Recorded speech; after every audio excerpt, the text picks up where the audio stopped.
পৃথিবী জানত না পৃথিবীর অন্দরে একটা সত্য লুকিয়েছিল।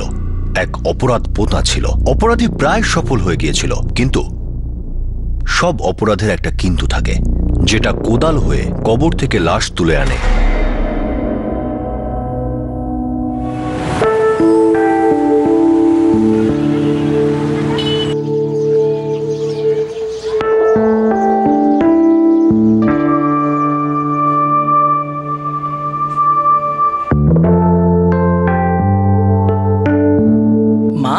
আমরা তো রোজ রোজ পিজা খাই না, আজকে 2 সপ্তাহ পরে খাবো।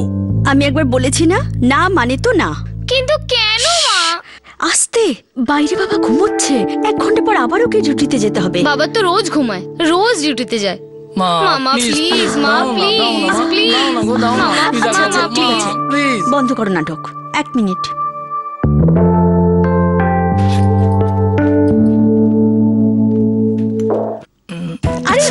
থ্যাংক ইউ মা। থ্যাংক ইউ মা। Bye bye.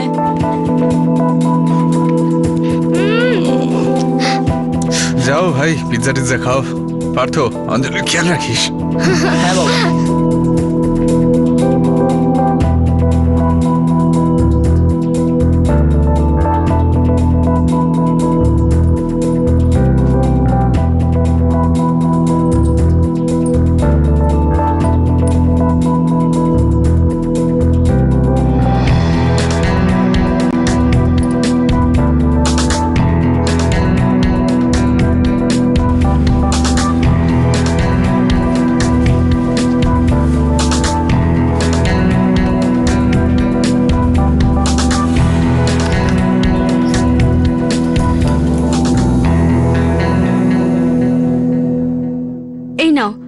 তোমার টিফিন রেডি। কাল আমি ক্যান্টিনেই খেয়ে নেব। কেন? আমি একবারে পরশুদিন সকালবেলা ফিরবো। আজকে নাইট আছে, কালকে আবার ডে নাইট। আরে এটা কি করে হলো? মিনিস্টার এসেছেন, তাই একটা বড় র্যালি আছে, সমস্ত বডিগার্ড ওখানেই ব্যস্ত। আমাকে সুপারভাইজ করতে হবে না। আর সুশীল দাদা? জামাইবাবু তো নিজেই ডাবল শিফট করছেন, ওনার ডিউটি অন্য কোথাও আছে। আচ্ছা ঠিক আছে, তাহলে আমি পার্থর হাত দিয়ে তোমাকে কিছু জামা কাপড় আর টিফিন পাঠিয়ে দেবো। আরে না রে বাবা, আমি নিজেই জানি না আমার ডিউটি কোথায় থাকবে।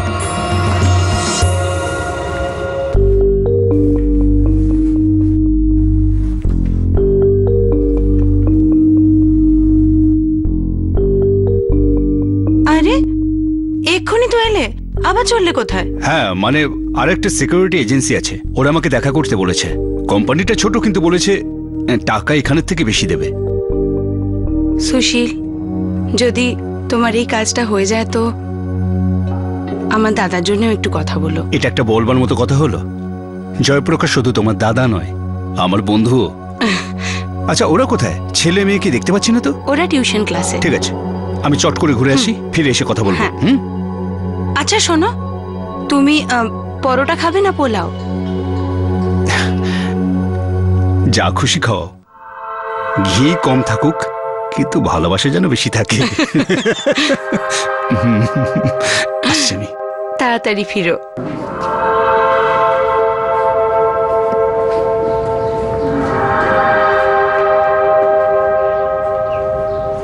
আরে জয়প্রকাশ বাবু, নমস্কার। নমস্কার। তারপর ডিউটিতে কি করবো বলুন, পাপি পেটের প্রশ্ন। তাহলে তো আমাকে অনেকগুলো পাপ করতে হয়, কি বলেন?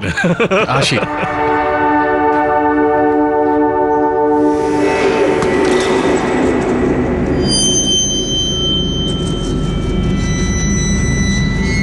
আরে সুমন, কেমন আছো? আরে জয়প্রকাশ বাবু, অনেক দিন বাদে।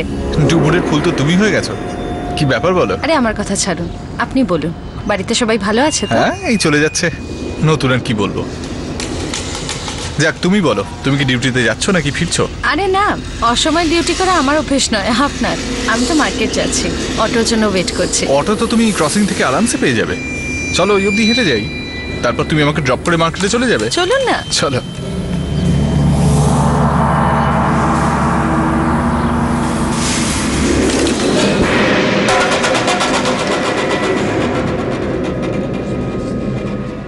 সেই সন্ধ্যের পর জয়প্রকাশ পরমাগ অদৃশ্য হয়ে যায়। আগে হ্যাঁ, অদৃশ্য। কেউ কিছু জানতে পারে না যে যোধপুরের এক সিকিউরিটি এজেন্সির সিকিউরিটি সুপারভাইজার কোথায় গায়েব হয়ে গেল। অঞ্জলি তাড়াতাড়ি নে, আমাদের লেট হচ্ছে। মা আমরা আসছি। বাই বাই মা। বাই, সাবধানে যেও।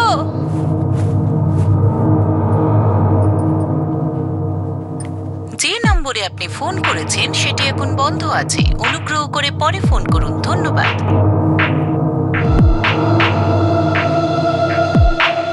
যে নম্বরে আপনি ফোন করেছেন সেটি এখন বন্ধ আছে।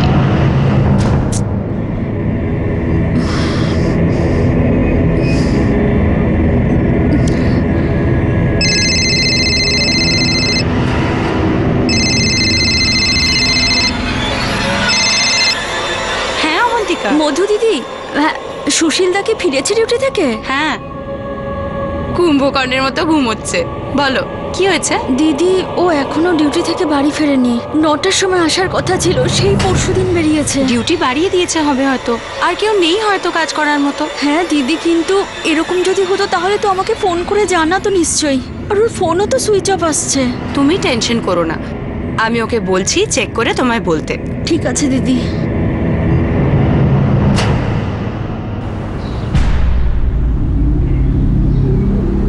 ভাই শুধু শুধু রাগাস না তো, তুইও ছুটিতে গেলে এখানে রাতে কে ডিউটি করবে? আমার দিদিমার বোধ। আরে যা ভাই। হ্যালো ভাই অরবিন্দ, জয়প্রকাশের ডিউটি কি বাড়িয়ে দিয়েছো? আরে তুই মজা করছিস নাকি? কি হয়েছে ভাই? দুটো সুপারভাইজার, তার মধ্যে একজন গেছে ছুটিতে, ও শাশুড়ির এখনই মরবার ছিল। আর একজন তোর শালা জয়প্রকাশ, তার তো হাতে পায়ে ধরে বললাম জয়প্রকাশ একটা ডবল শিফট করে দে, সে রাজিও হয়ে গেল। কিন্তু দেখ পরশু থেকে একবারের জন্য মুখটা দেখাই। মুখ দেখায়নি মানে? আরে মানে হলো ও ডিউটিতেই আসেনি, ওর ডিউটি আমি করছি। 5 দিন হয়ে গেল আমি বাড়ি ফিরিনি, আর আজ যদি না ফিরি তোর বৌদি আমার হাতে রাখি বাঁধবে, বাচ্চারা মামা বলে ডাকবে। কি হলো? পরশু থেকে ডিউটিও যায়নি? এটা কি করে হতে পারে? পরশুদিন তো আমার সামনেই ও রেডি হয়ে বেরোলো, আমি টিফিন বক্স দিলাম। এই নাও তোমার টিফিন রেডি। দিদি, আমার খুব ভয় করছে। ওর ফোন এখনো সুইচ অফ আসছে, আমি কিচ্ছু বুঝতে পারছি না। বুঝতে পারছি না যে ও কোথায় যেতে পারে, কোথায় থাকতে পারে ও। আমাদের এক্ষুনি পুলিশে খবর দেওয়া উচিত। স্যার, আমার নাম সুশীল, আমি একটা সিকিউরিটি এজেন্সিতে সিনিয়র সুপারভাইজার। আমার শালা জয়প্রকাশ ওই একই এজেন্সিতে কাজ করে। স্যার, ওর ডিউটি মিনিস্টারের একটা র্যালিতে ছিল, পরশু বেরিয়েছিল ডবল শিফটের জন্যে, কিন্তু ও ডিউটিতে পৌঁছয়নি, বাড়িতেও ফেরেনি। ওর ফোনটাও বন্ধ বলছে। এনারা দুজন? ইনি আমার ওয়াইফ মধু, জয়প্রকাশের বড় বোন, আর ইনি অবন্তিকা, জয়প্রকাশের ওয়াইফ। স্যার, ও না বলে কখনো কোথাও কোনোদিন যায়নি, আর কখনো সুইচ অফও করেনি। কিচ্ছু বুঝতে পারছি না যে না বলেও কোথায় চলে গেল। আমরা খোঁজ করে দেখছি, মিসিং কমপ্লেন লিখিয়ে নাও। আর আপনি জয়প্রকাশ বাবুর ফোন নাম্বার আর যেখানে উনি কাজ করেন ওখানকার অ্যাড্রেস দুটো লিখে দিন। স্যার, ও তাড়াতাড়ি ফিরে আসবে তো? আপনি চিন্তা করবেন না, ওনাকে তাড়াতাড়ি খোঁজ করার চেষ্টা করছি। জয়প্রকাশ তো ডিউটিতে আসেইনি, এন্ট্রি রেজিস্টার কি আপনি দেখবেন?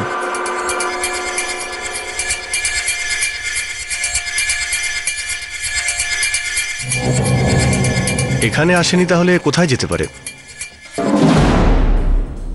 আপনি ওনার জামাইবাবু, কিছু তো অবশ্যই জানবেন। আমি বুঝলাম না। সুশীলবাবু, আপনার শালা জয়প্রকাশ নিজের বাড়ি থেকে এখানে ডিউটির জন্য বেরিয়েছিল, কিন্তু ডিউটিতে আসেইনি, আর বাড়িও ফিরে যায়নি। নিজের স্ত্রীকে কিছু না বলে নিরুদ্দেশ হয়ে গেল। স্ত্রীকে না বলে লোকজন কোথায় যেতে পারে? অন্য কোনো মহিলার সঙ্গে কোনো সম্পর্ক ছিল না তো আপনার শালার? না না, এসব কি কথা বলছেন আপনি? ও তো খুব সাদাসিধে ছেলে। কি আজে বাজে কথা বলছেন আপনি? আমাদের 16 বছর হলো বিয়ে হয়েছে। সেই জন্যই তো আমি আপনাকে জিজ্ঞেস করছি, আপনার স্বামীর কোনো অ্যাফেয়ার ছিল কিনা। 16 বছরের বিশ্বাস, অনেকেই আছে যারা রাখতে পারে না, তাই না? কিন্তু স্যার, আপনি আমাদের বাবার বিরুদ্ধে এরকম অভিযোগ কি করে করতে পারেন? আপনি আমাদের বাবার সম্বন্ধে এরকম বলতে পারেন না। দেখো, আমি তোমাদের বাবার ওপর দোষ দিচ্ছি না, আমি শুধু এটা জানতে চাইছি যে এরকম কোনো ব্যাপার হয়েছে কিনা যে তোমাদের বাবা কিছু না বলে কোথাও চলে গেছে। দেখুন, ও আমাকে আর বাচ্চাদেরকে নিজের থেকেও বেশি ভালোবাসে।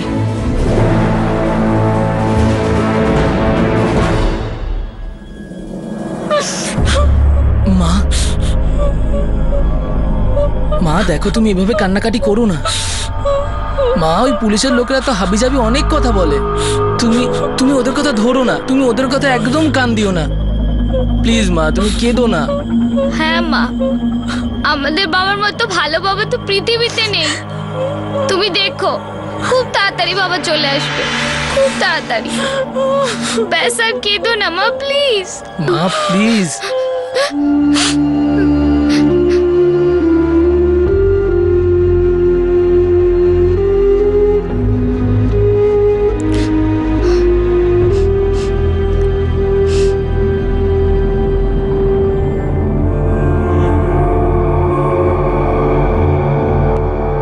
বাবা, বাবা আমার মনে হয় মামা নিশ্চয়ই কোনো মুশকিলে পড়েছে।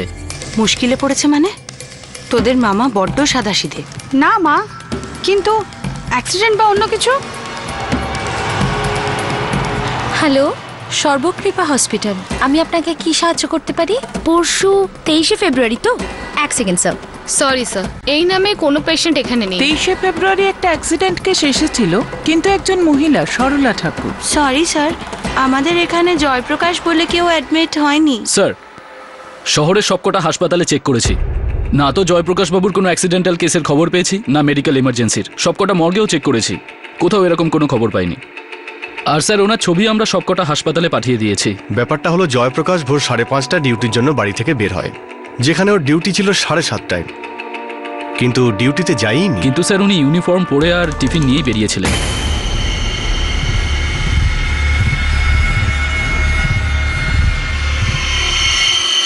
বা এটাও হতে পারে যে হয়তো বাড়ি থেকে এজেন্সি যাওয়ার পথে ওর সঙ্গে কিছু হয়েছে। কিন্তু স্যার, কোনো অ্যাক্সিডেন্ট বা মেডিকেল কেসেস হওয়ার সম্ভাবনা খুব কম, প্রায় অসম্ভব, কারণ আমরা সবকটা হাসপাতালে চেক করেছি। স্যার, এটাও হতে পারে যে অ্যাকচুয়ালি প্ল্যানটাই অন্য ছিল, আর এই ইউনিফর্ম আর এই টিফিন বক্স হয়তো তারই অংশ। যাই প্ল্যান থাকুক না কেন, এখনো চলছে, কারণ জয়প্রকাশের সেলফোন এখনো বন্ধ রয়েছে।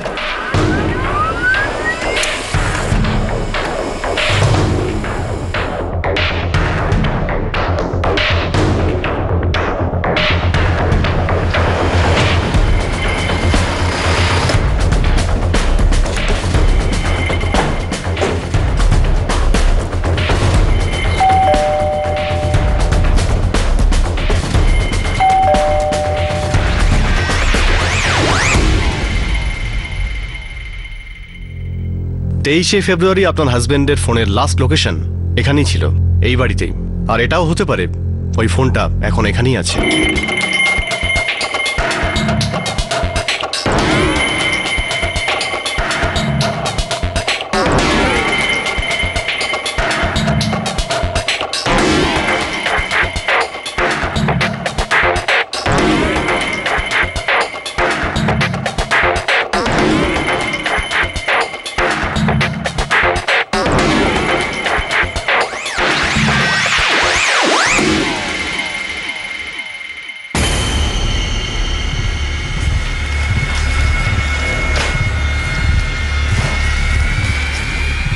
আপনার হাজবেন্ড আরও কি সেলফোন ইউজ করতেন? না স্যার। দেখুন, একটা কথা ভালো করে মন দিয়ে শুনুন। আপনার হাজবেন্ড মিস্টার জয়প্রকাশ বাবু ওনার একমাত্র সেলফোন সুইচ অফ করে বাথরুমে রাখেন, মানে লুকিয়ে রাখেন। তারপর বাড়ি থেকে এটা বলে বেরোন যে 2 দিন পরে ডাবল শিফট করে উনি ফিরবেন, কিন্তু সেটা মিথ্যে, কারণ সেদিন উনি ডিউটিতে যাননি। হতে পারে আমার কথা শুনতে আপনার খারাপ লাগছে, কিন্তু আমার হিসেব অনুযায়ী আপনার হাজবেন্ড নিজের মর্জিতেই এমন একটা জায়গাতে চলে গেছেন যার ব্যাপারে উনি চাননি যে আপনাকে, এদেরকে বা অন্য কাউকে কিছু জানাতে। এমনটা করার পিছনে কোনো কারণ তো নিশ্চয়ই আছে, যেটা উনি সবার কাছ থেকে লুকোতে চেয়েছিলেন। আমার জানি না কেন এটা মনে হচ্ছে যে উনি চান না কেউ ওনাকে খুঁজে বের করুক। এবার হয়তো আপনি এ বিষয়ে কিছু জানেন, বা হয়তো আপনার সত্যিই কিছু জানা নেই। কারণ দুটোর মধ্যে যাই হোক, সেই কারণটা আমরা খুঁজে বের করবই।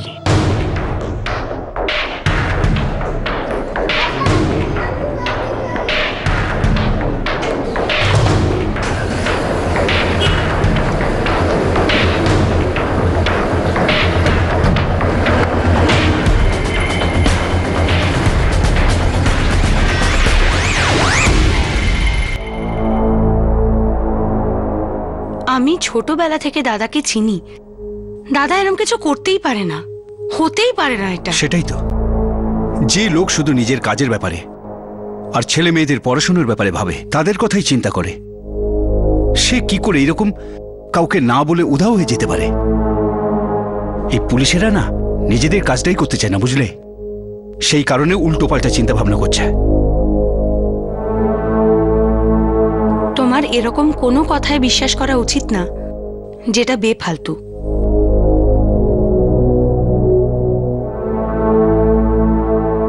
স্যার, আপনি কোন কারণে এরকমটা ভাবছেন যে জয়প্রকাশ নিজের ইচ্ছায় চলে গেছে? বলুন আমাকে, কি প্রমাণ আছে আপনার কাছে? এই মুহূর্তে আমাদের কাছে কোনো প্রমাণ নেই। তাহলে অপরাধেরও একটা ছায়ামূর্তি থাকে সুশীলবাবু, আর সেটা হলো সূত্র। আর সূত্রই আমাদের সম্ভাবনার দিকে নিয়ে যায়। বা এটা বলতে পারেন, সূত্র একটা ছুঁচের মতো, যেটা আমরা অপরাধীর বিছানো জালের মধ্যে থেকে খুঁজে বের করি, আর এই ছুঁচ দিয়েই কেসের সত্যতা সেলাই করি। তো বলুন, সত্যটা কি? কি জানতে পেরেছেন? পুরো ব্যাপারটা একটাই দিকে ইশারা করছেন। বাড়ি থেকে বলে বেরোলো অফিসে যাচ্ছি, কিন্তু পৌঁছালো না। ফোনটা বন্ধ করে বাড়িতে রেখে যাওয়া, আর এটাও বলে গেল 2 দিন পর বাড়িতে ফিরবে। মানে সবকিছুই আগে থেকে ঠিক করা। এটাকে আপনি নিজে থেকে পালানো বলবেন নাকি অন্য কিছু?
অবন্তিকা, আমি তোমাকে বলছি জয়প্রকাশ ফিরে আসবে, খুব তাড়াতাড়ি ফিরে আসবে। আমি তোমাকে বলছি, দেখে নিও।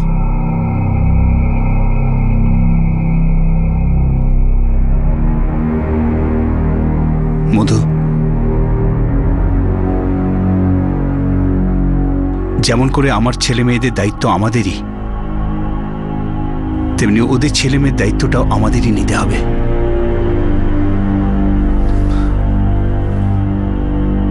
ওরাও তো আমাদের ছেলে মেয়ের মতোই। এই দায়িত্বটা আমাদেরই পালন করতে হবে।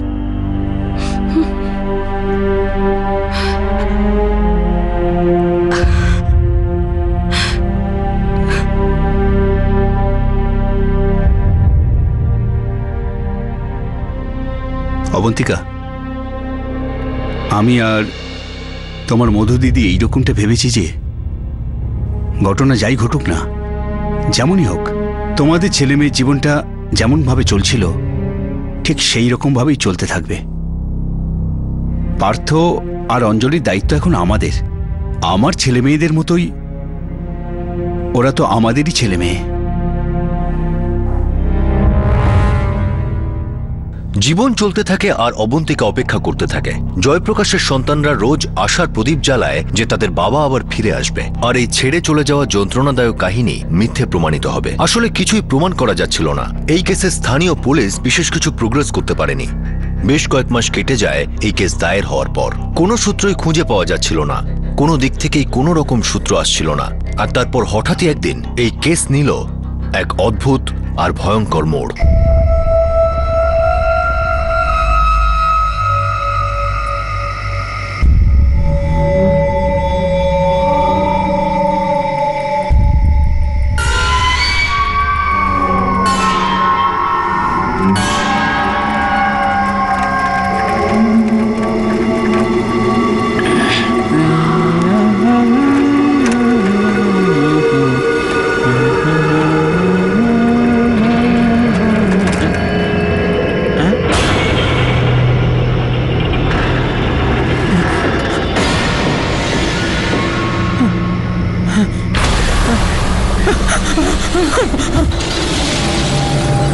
গোলে মালে পীড়িত করো না। আরে কি হলো রে ভাই, কোনো ভূত টুত দেখলি নাকি? কি হলো, কিছু বলবি তো? আমি ভূত দেখলাম। কি? কোথায়? গাছ থেকে ঝুলছিল। কোথায়? মরা কঙ্কাল।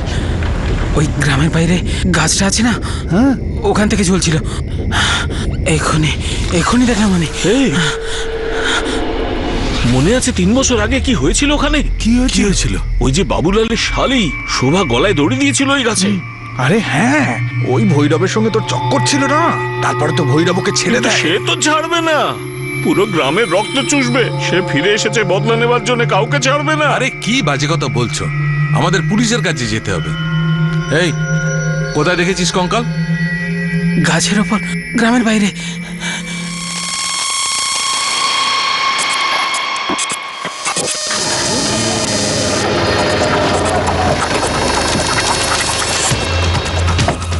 সড়ক সড়ক সড়ক, এই সড়ক দাও, এটা সড়ক সড়ক সড়ক সড়ক, এই সাইড দাও, সাইড দাও।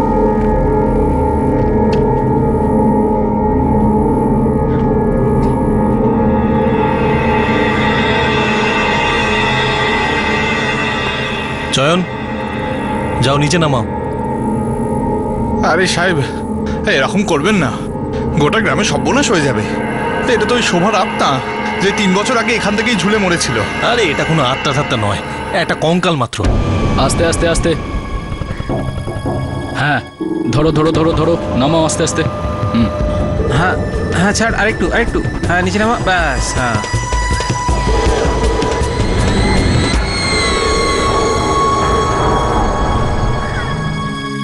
ইরফান, আশেপাশে সার্চ করো, দেখো কিছু পাও কিনা।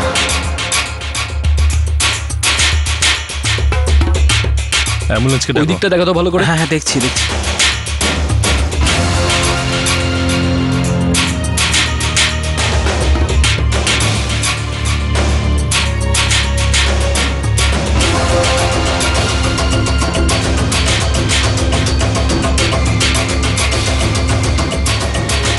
স্যার,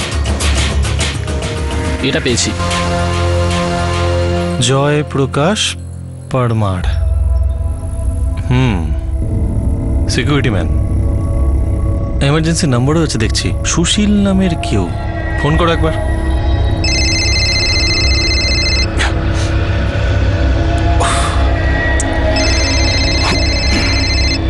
হ্যালো,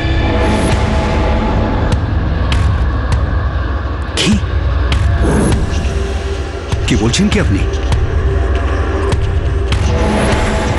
কি হয়েছে?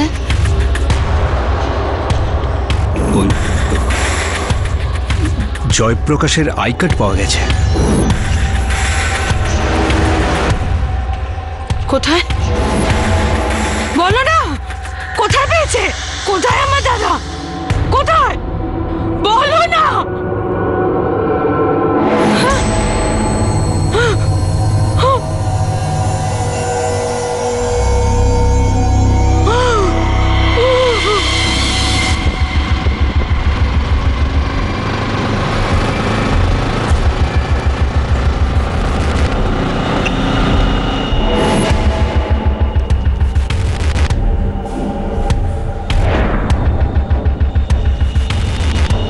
দেখুন ম্যাডাম, ওই গাছের গোড়া থেকে আমরা এই আই কার্ডটা পেয়েছি, যেখানে কঙ্কাল ঝুলছিল।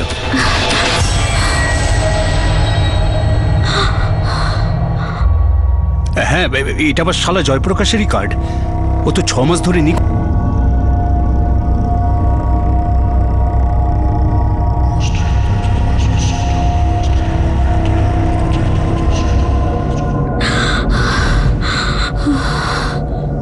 স্যার, আপনি কি করে বলছেন যে এই কঙ্কালটা জয়প্রকাশেরই? দেখুন, আমাদের হাতে কোনো প্রমাণ নেই, কিন্তু আমরা জয়প্রকাশের আই কার্ডটা পেয়েছিলাম এই কঙ্কালের পাশেই। অবন্তিকা দেবী, আমাদের ডিএনএ টেস্ট করাতে হবে, সেই জন্য আপনার ছেলে ব্লাড স্যাম্পেল লাগবে।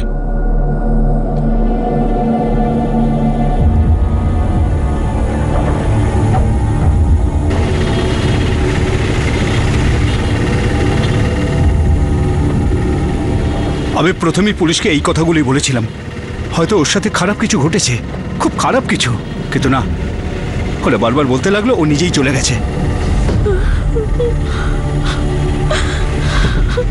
হ্যাঁ স্যার বলুন, কেসটা এখনো আমাদের কাছেই আছে। হ্যাঁ এখনো ওপেন আছে। আর আমাদের ইনভেস্টিগেশন অনুযায়ী জয়প্রকাশ নিজেই কোথায় চলে গেছে, হয়তো মহিলা টয়লেট চক্কর, অ্যাফেয়ার হতে পারে। কোনো শত্রুতার অ্যাঙ্গেল থাকতে পারে? এইরকম কোনো অ্যাঙ্গেল তো আমরা পাইনি, কিন্তু গন্ডগোল তো নিশ্চয়ই একটা আছে। ভাবুন কঙ্কাল রাতারাতি গাছের ডালে কি করে ঝুলতে পারে, আর যদি এটা মেনেও নিই যে এটা জয়প্রকাশের, তার উপরে ওরই আইডি কার্ড ওখান থেকে পাওয়া। স্যার আমার মনে হচ্ছে কেউ কোনো গেম খেলছে। Thanks lot. Irfan, inspector Solanki যা বলছে সে কথাটা তো ঠিকই। এক রাতের মধ্যে গাছ থেকে লাশ ঝুলতে পারে, কঙ্কাল ঝুলবে না। যেমনটা দেখা যাচ্ছে আসলে সেটা নয়। বা হয়তো এটাও হতে পারে যে কেউ আমাদেরকে এটাই দেখাতে চাইছে।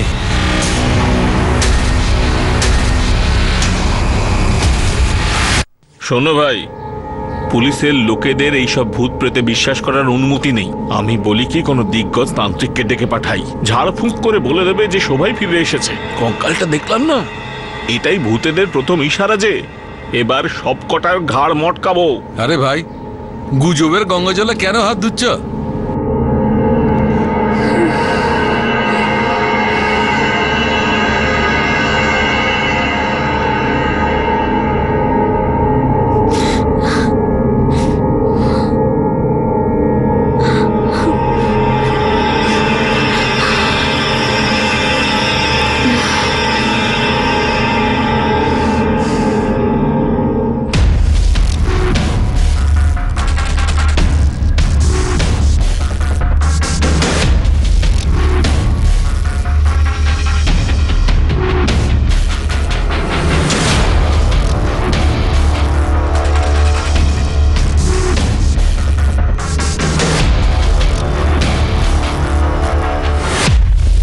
ডিএনএ টেস্ট এমন এক চাবি ছিল যা এই কেসে 6 মাস ধরে লাগা তালা খুলতে চলেছিল।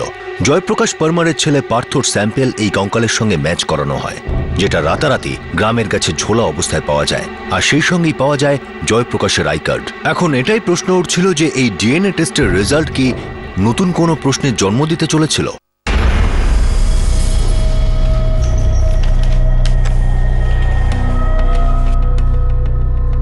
Abantika Debi, DNA sample match হয়ে গেছে। ওই কঙ্কালটা জয়প্রকাশ বাবুরই। I am sorry.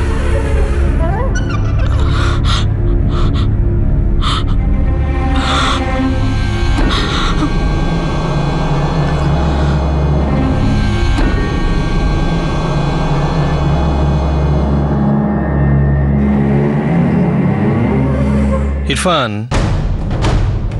6 মাস ধরে সিটি পুলিশ এটাই ভেবে এসেছিল যে জয়প্রকাশ বাবু নিজের মর্জিতে কোথাও চলে গেছে। ওনার বাড়িতে মোবাইল ফোনটা সুইচ অফ করে ফেলে যাওয়া, ডবল ডিউটিতে যাচ্ছি বলে বাড়ি থেকে বেরোনো, এই সব কিছু ইঙ্গিত করছে যে কোনো অ্যাফেয়ার ট্যাফেয়ারের চক্কর ছিল। আর যেই মুহূর্তে এই কেসটা আমাদের হাতে এলো, কেসটা মার্ডার কেস হয়ে গেল। স্যার, অ্যাফেয়ার্সের কারণেও তো মার্ডার হয়।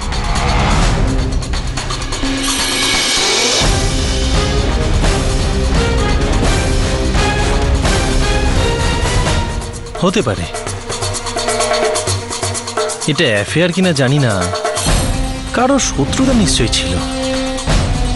এই শত্রু প্রেমিকাও হতে পারে বা অন্য কেউ, সেটা খুঁজে বার করবই।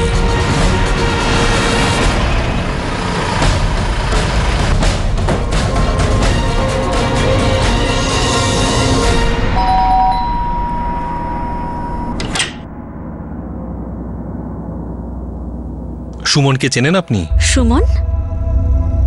ওর এই কেসের সাথে কি সম্পর্ক রয়েছে? না, এমনি ওর ব্যাপারে আমরা কিছু জানতে চাই। আপনি কি জানেন ওর ব্যাপারে? আমি পাড়ার সবাইকে জিজ্ঞেস করেছি।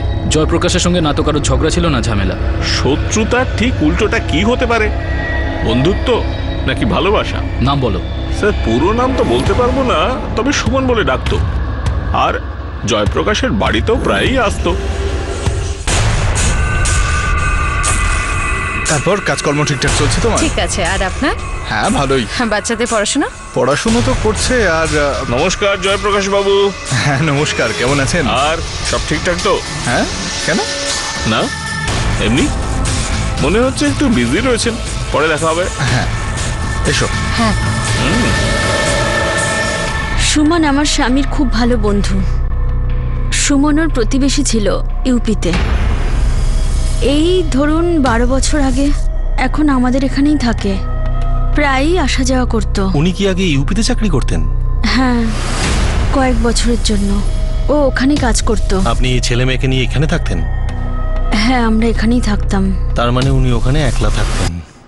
আর পড়শি ছিল সুমন, সেও কি একলা থাকতো? কি আপনি কি বলতে চাইছেন? ঠিক আছে, সরাসরি জিজ্ঞাসা করি, আপনার স্বামীর সাথে সুমনের কোনো অ্যাফেয়ার ছিল? দেখুন সত্যি কথা বলবেন, মিথ্যে বলে কোনো লাভ হবে না। না, এসব কিছুই নেই। ওরা দুজন শুধুমাত্র ভালো বন্ধু। 6 মাস কেটে গেছে আপনার স্বামী নিখোঁজ হয়েছেন। এর মধ্যে আপনার স্বামীর ভালো বন্ধু আপনার সাথে কতবার দেখা করতে এসেছে? ওই একবারও আসেনি। সুমনের অ্যাড্রেসটা বলুন।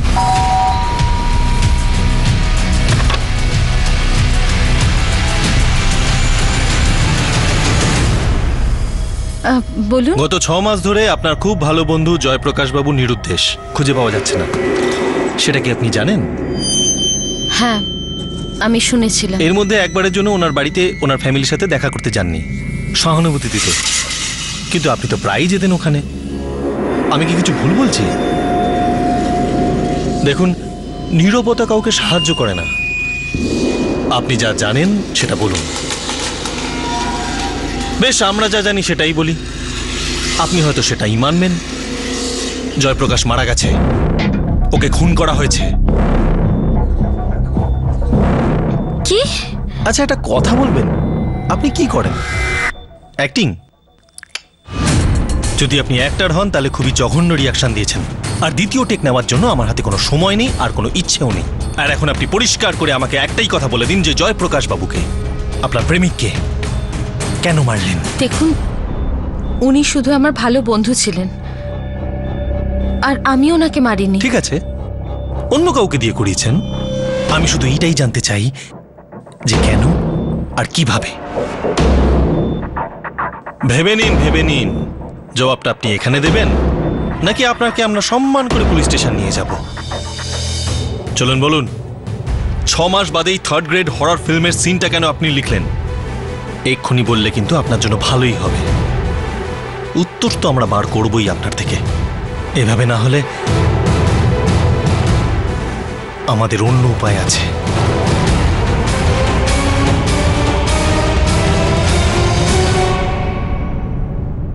2014 ফেব্রুয়ারিতে একজন মানুষ নিখোঁজ হয়ে যায়।